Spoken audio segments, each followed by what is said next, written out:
ಅದಾದ ಮೇಲೆ ನಮ್ಮನ್ನು ಮತ್ತೆ ತಿರ್ಗಾ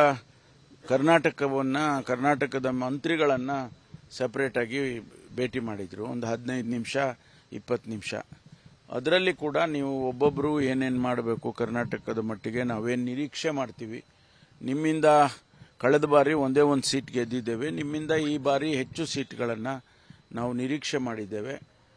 ಕರ್ನಾಟಕ ಆಗಿರ್ಬೋದು, ಆಂಧ್ರ, ತೆಲಂಗಾಣ, ತಮಿಳುನಾಡು ಇವೆಲ್ಲ ರಾಜ್ಯಗಳಲ್ಲೂ ಕೂಡ ಎಂಟೈರ್ ಸೌತ್ ಇಂಡಿಯಾ ಹೆಚ್ಚು ಸೀಟ್ಗಳನ್ನು ಗೆಲ್ಲಿಸ್ಕೊಡ್ಬೇಕು ಅಂತೇಳಿ ನಮಗೆ ಸೂಚನೆಗಳನ್ನು ಕೊಟ್ಟಿದ್ದಾರೆ. ಟಾಸ್ಕ್ ಅಂತಲ್ಲ, 28 ಗೆದ್ದಿರಿ ಅಂತಾರೆ ಅವರು. ಸಾಧ್ಯತೆ ಇದೆ, ನೀವೆಲ್ಲ ಮನಸ್ಸು ಮಾಡಿದ್ರೆ ಹಿಂದೆ 27 ಸೀಟ್ ಗೆದ್ದಿದ್ವಿ ನಾವು.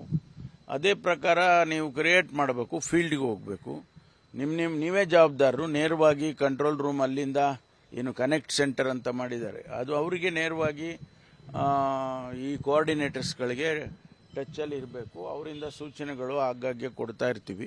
ಅಥವಾ ನಿಮ್ಮದೇನಾದರೂ ಇದ್ದರೆ ನೀವು ಕೂಡ ನಮಗೆ ತಿಳಿಸ್ಬೋದು ಅಂತೇಳಿ ಮಾಡಿದ್ದಾರೆ. ಅಲ್ಪಸಂಖ್ಯಾತರು ಕ್ರಿಶ್ಚಿಯನ್ ಏನಿದೆ, ಈ ಮತ ಬುಟ್ಟಿಗೆ ಕೈ ಹಾಕೋದಕ್ಕೆ ಅಂತೇಳಿ ಬಿಜೆಪಿ ಅವರು ಸುಪ್ರಿಯಾ ಮೋದಿ ಬಾಯ್ಜಾನ್ ಅಭಿಯಾನ ಶುರು ಮಾಡಿದ್ದಾರೆ. ಇದು ಯಾವ ರೀತಿಯಾಗಿ ಅಲ್ಲ, ಯಾರು ನೋಡಿ, ಮತದಾರರ ಹತ್ರ ಹೋಗೋದಕ್ಕೆ ಆಕ್ಷೇಪಣೆ ಏನಿದೆ? ಯಾರು ಬೇಕಾದರೂ ಹೋಗಿ ಮತ ಕೇಳಬಹುದು, ಅದಕ್ಕೆ ಆಕ್ಷೇಪಣೆ ಇಲ್ಲ. ಅವರು ಭಾರತೀಯ ಜನತಾ ಪಾರ್ಟಿಯವರು ಒಂದು ಮೆಥಡಾಲಜಿ ಯೂಸ್ ಮಾಡ್ತಾರೆ, ನಾವೇ ಒಂದು ಮೆಥಡಾಲಜಿ ಯೂಸ್ ಮಾಡ್ತೀವಿ, ಅಥವಾ ಇನ್ನೊಂದು ಪಕ್ಷದವರು ಇನ್ನೊಂದು ರೀತಿಯಲ್ಲಿ ಮಾಡ್ತಾರೆ. ಆದರೆ ಮತದಾರ ತೀರ್ಮಾನ ಮಾಡೋದನ್ನು ಯಾರೂ ಊಹೆ ಮಾಡೋಕ್ಕಾಗೋದಿಲ್ಲ. ಅದು ಅವನ ವೈಯಕ್ತಿಕವಾದಂಥ ವಿಚಾರ. ಅದು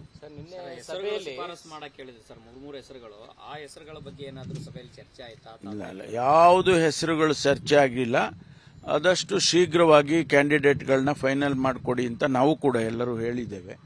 ಅವರು ಈಗಾಗಲೇ ಏನು ಹೆಸರುಗಳು ಬಂದಿದೆ ಅದನ್ನೆಲ್ಲ ಪ್ರದೇಶ್ ಎಲೆಕ್ಷನ್ ಕಮಿಟಿ ಅಂತ ಒಂದಿದೆ ರಾಜ್ಯದಲ್ಲಿ, ಅದನ್ನು ಸಭೆ ಕರಿತೇನೆ. ಕರೆದ ತಕ್ಷಣ ನಾನು ಅಲ್ಲಿಂದ ತೀರ್ಮಾನ ಮಾಡಿಕೊಂಡು ಸೆಂಟ್ರಲ್ ಎಲೆಕ್ಷನ್ ಕಮಿಟಿಗೆ ಕೊಟ್ಟು ಬೇಗ ತೀರ್ಮಾನ ಮಾಡ್ತೀವಿ ಅಂತ ಹೇಳಿದ್ದಾರೆ.